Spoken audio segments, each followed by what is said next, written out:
Hello and welcome to another mini-teach. Today's mini-teach is on safeguarding and prevention. This mini-teach is going to be a summary of what you might already know about safeguarding and prevention within your educational environment. It should also be mentioned that although this will help break down your understanding of safeguarding, it's merely a structure for you to base your understanding, and you must always follow the safeguarding policies and procedures set by your workplace, as although they follow the same guidelines, their procedure might be different from other organisations.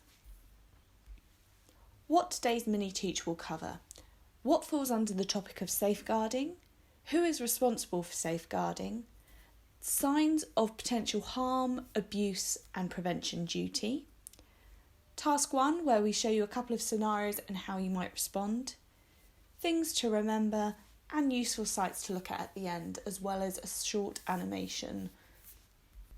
What is safeguarding? In short, safeguarding is the action and procedures put in place to protect the health and well-being of individuals. Safeguarding of children is the action taken to promote the welfare and protect them from any form of harm. This includes things such as protecting children from abuse and maltreatment, preventing harm to children's health and development, ensuring children grow up with the provisions of safe and effective care, taking action to enable all children and young people to have the best outcome. Safeguarding focuses on protecting individual children identified from suffering or likely to suffer significant harm, includes child protection procedures which detail how to respond to concerns about children and also vulnerable individuals. Who is responsible for keeping these procedures in place? This covers local authorities, nurseries, schools, colleges, social care providers, police, NHS, those protecting the vulnerable, childcare. What is a disclosure? Well, when an individual informs about abuse, either first-hand or from a third party, it could be disclosed accidentally or through observation, and appropriate action should be taken place when following a disclosure. Your organisation will have a specific policies and procedures in place in which you should follow. What falls under the topic of safeguarding policies in your organisation? Well, this can include abuse. This could be physical, emotional, neglect or sexual abuse, but abuse is a huge array of topics that it could fall under. Bullying, online safety, identification checks, which is like DBSs, which we'll cover slightly later on, health and safety, risk assessment processes, as well as extremist tendencies such as terrorism, extremism and radicalisation. So what is abuse or potential harm, and who can it affect? Abuse can happen to anyone. It doesn't matter your age, gender or ability. Many choose not to disclose or report abuse to friends, colleagues, or even the police, and this could be because of fear, victim shaming, doubt, or gender. So let's break this down a little bit further. Why would someone be fearful of reporting abuse in some way? So fear is often a tool used by the abusers as it gives them a means to control the victim. It might be victim shaming. This is where the victim of the abuse is made to feel that the abuse is their own fault. Known examples of victim shaming have been that the victim have drunk too much, their skirt was too short, they dressed a certain way, they invited the attention. But we must remember that the only person responsible for the abuse happening is the abuser and not the victim. The victim or the person disclosing the instance, we mentioned it could be a third party, may have huge doubt. Making an allegation of an abuse is very serious and it can affect all the accused life forever. It could be a misunderstanding, as weak as that may sound. But this can put people off making a disclosure in case they are wrong or they've misunderstood the situation entirely.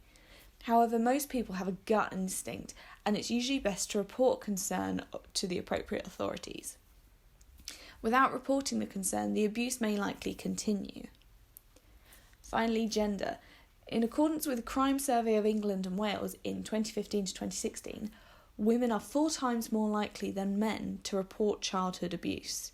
Men may not report abuse as they may feel ashamed or emasculated by their previous experience. Types of abuse: physical, sexual, emotional, psychological. Financial or material, where someone has control or manipulation of another person's property or money. Institutional, self-neglect, neglected by others. This can often be seen in a physical manner. Sexual exploitation, domestic violence, female genital mutilation, forced marriages, fabricated or induced illnesses, where someone is making someone ill or pretending they're ill to get the attention. Who is responsible for raising a safeguarding alert? Well, anyone can raise a safeguarding alert, including the individual at risk. Once an alert is made, it will then go to the safeguarding coordinator. This is a designated position within local authorities, schools, organisations. Your workplace safeguarding policy should state who this member of staff will be that you report it to. The safeguarding coordinator will then work with the individual and the person who's raised the concern. 2 plans will then be put in place: a protection plan to keep the individual safe and a plan to investigate the concerns further. If immediate harm is suspected, then the police will be contacted and the individual put into care. Knowing the signs of abuse and potential harm. There are certain actions, behaviours and situations which can make an individual more at risk to harm. Here are a few to just look out for. An individual being too friendly or unaware of potential danger. Some individuals may be unaware of dangers of others met in society.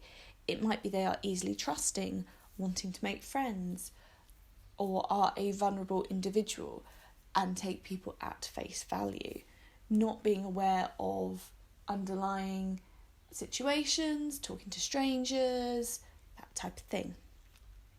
Arranging to meet strangers only met online without any supervision. If you were to meet someone online, it's always worth telling people where you're going to go and taking someone with you. We have seen events where children have met people online, teenagers have met people online, and the person they are meeting is not who they say they are. This is a form of catfishing and can lead to very serious situations. A sudden change in behaviour from the individual. Sudden or extreme changes in an individual's behaviour, views and beliefs. Maybe they're self-isolating from their peers, not making friends anymore, staying online, chatting to people online. This can suggest a huge change in their mental health as well as physical, and may suggest that there has been some form of harm or abuse. Change in dress or physical appearance. This could be something like choosing to wear long sleeve t-shirts on a really hot day, and this could be to hide physical appearances such as neglect or abuse. Being confrontational or aggressive. Showing negative or aggressive behaviours to others may result in harm as others feel they need to defend themselves. It could be that this sudden change in aggression is what is causing them to have physical altercations. It may be a way that they feel that the individual feels that they can stand up for themselves if they can't do it in another situation. Addiction or excessive use of drugs or alcohol or addictive substances. This can cause irrational decisions and lack of self-care, putting themselves and others at risk of physical or sexual abuse.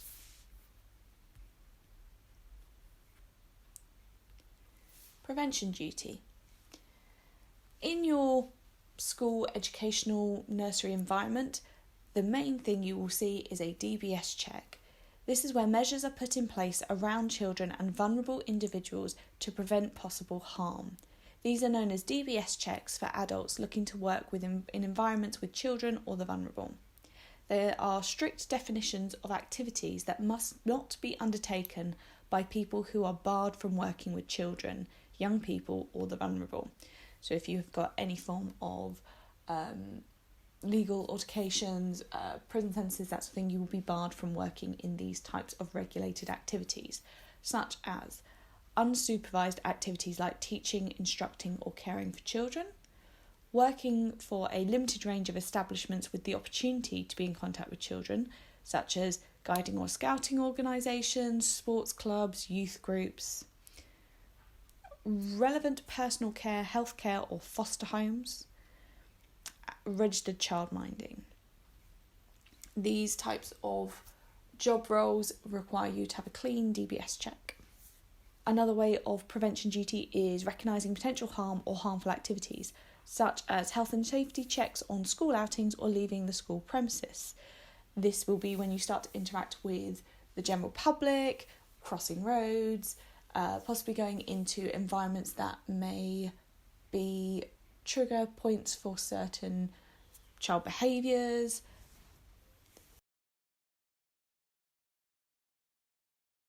Promoting safe space and safeguarding training. So this should be refreshed each year for staff to make sure they are up to date and aware of any changes.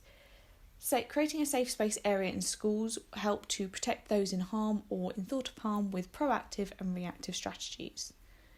A reactive strategy is used to respond after an incident has happened or been reported, whereas a proactive strategy is designed to anticipate the potential harm and aid in prevention.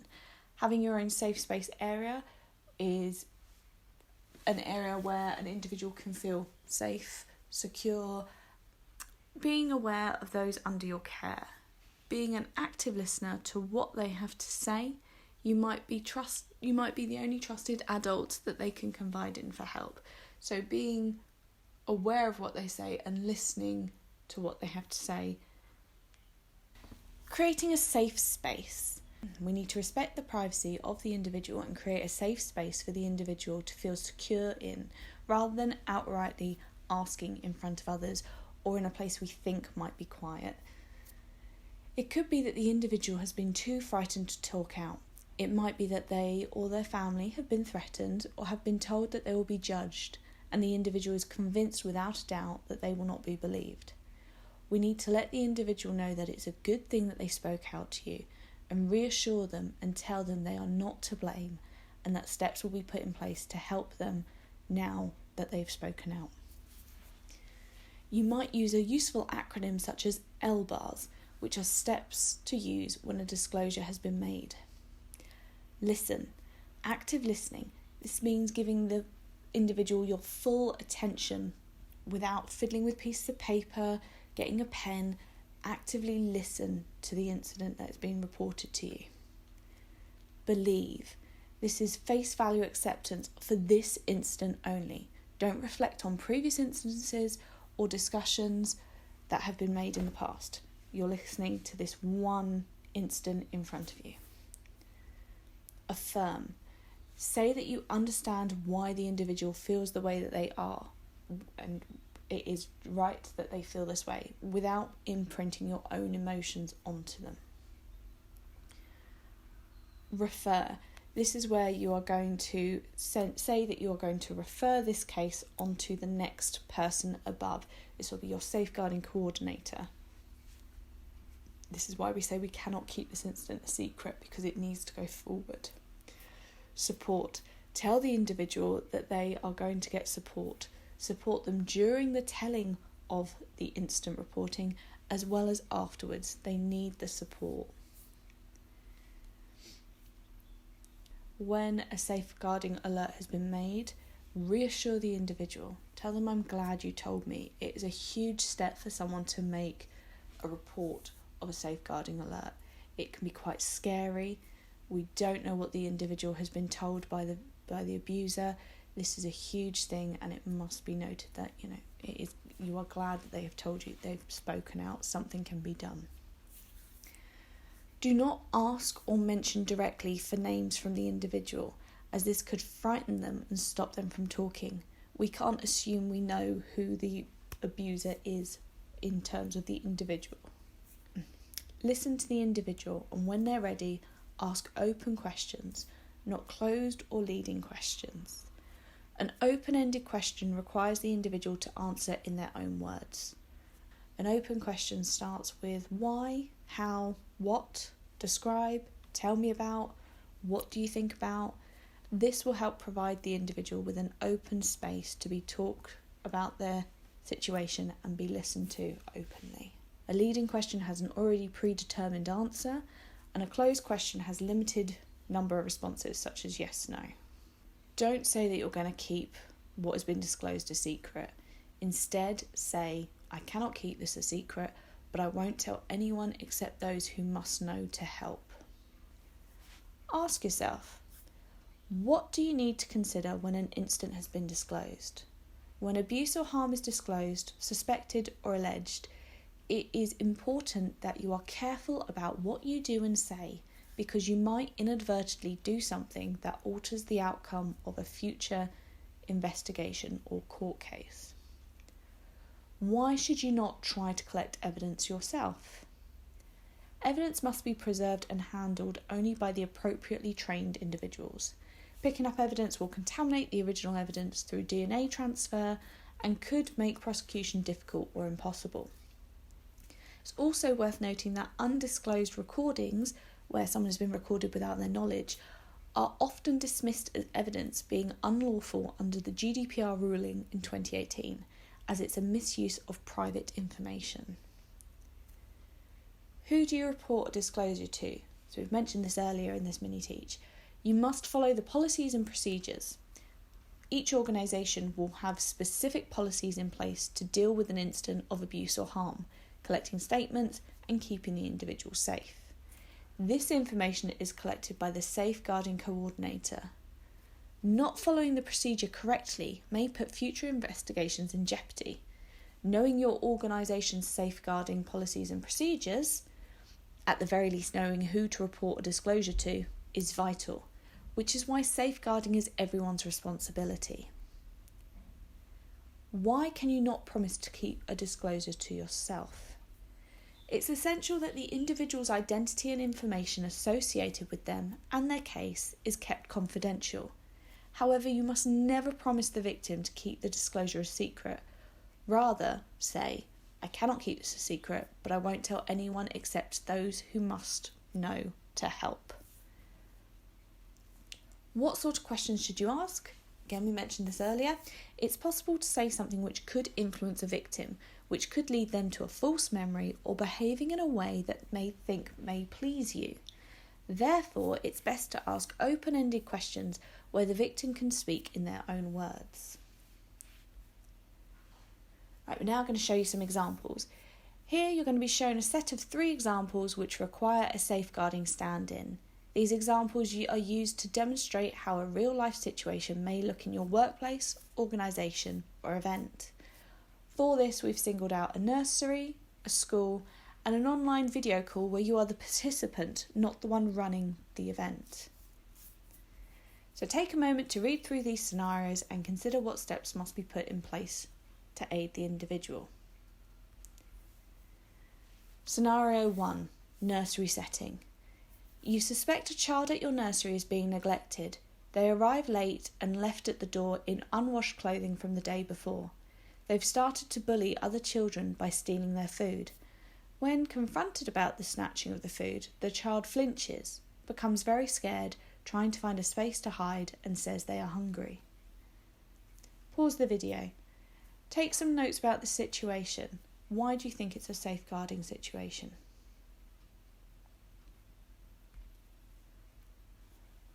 How to respond to scenario 1.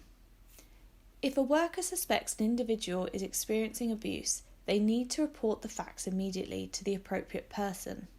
The safeguarding coordinator is most likely to be the manager of the nursery in this case, who will then take appropriate actions following their safeguarding policies and procedure and report it to the police.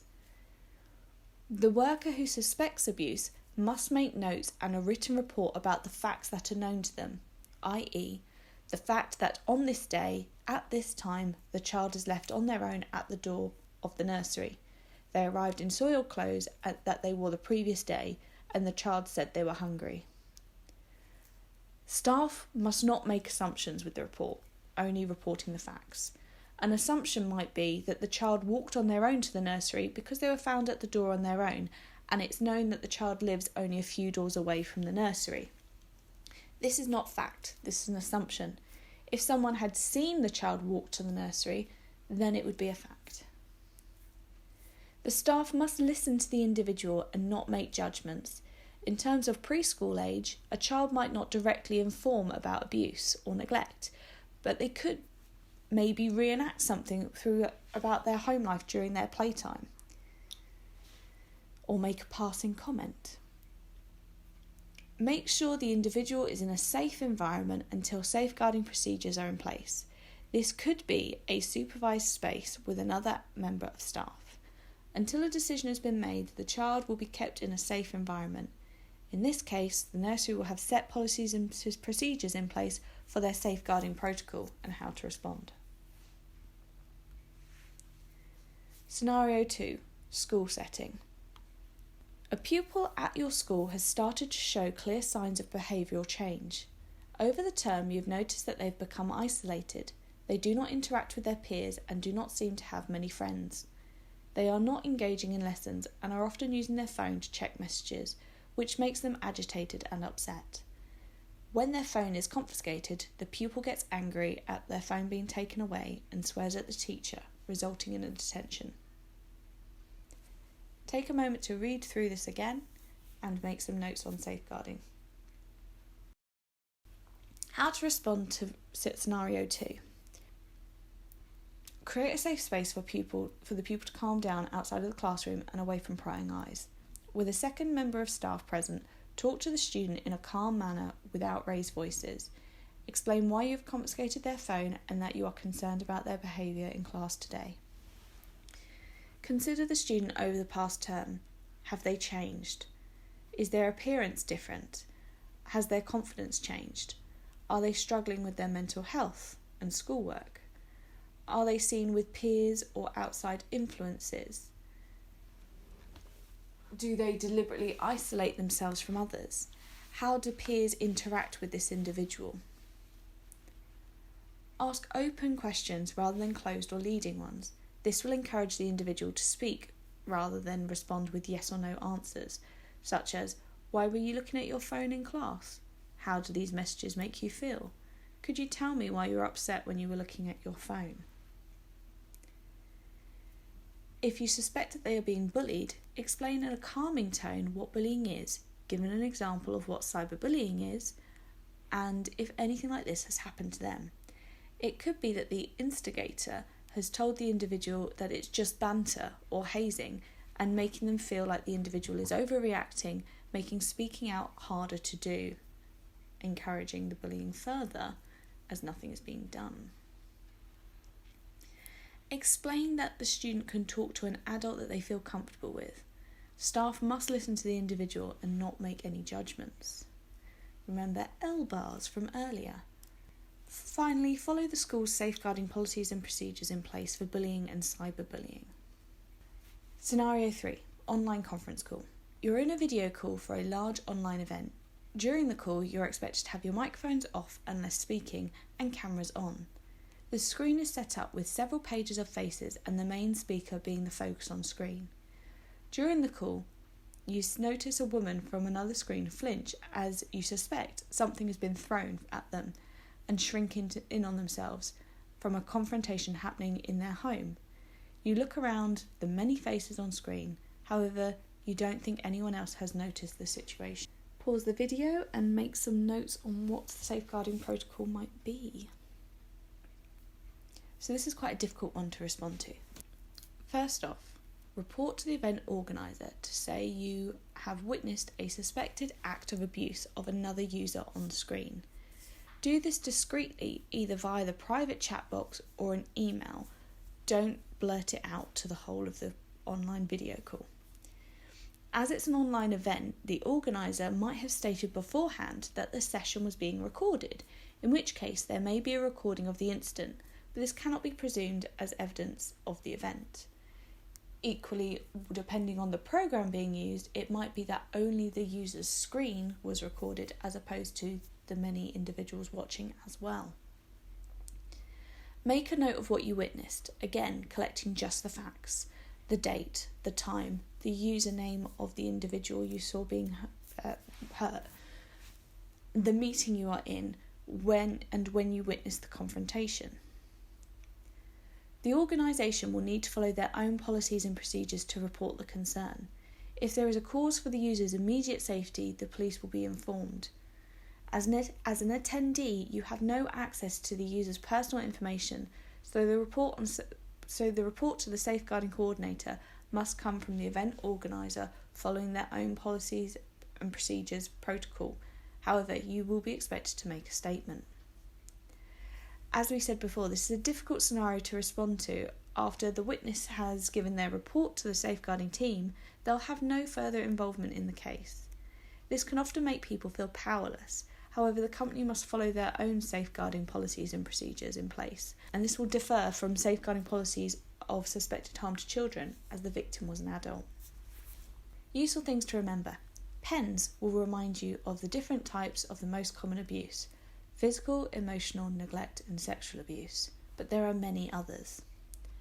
Remember to use Elbars when supporting someone who discloses an incident: listen, believe, affirm, refer and support. Finally, use TED, tell, explain, describe, when reporting an incident to the safeguarding team or local authorities such as the police, depending on your institution, organisation or workplace policies when it comes to safeguarding.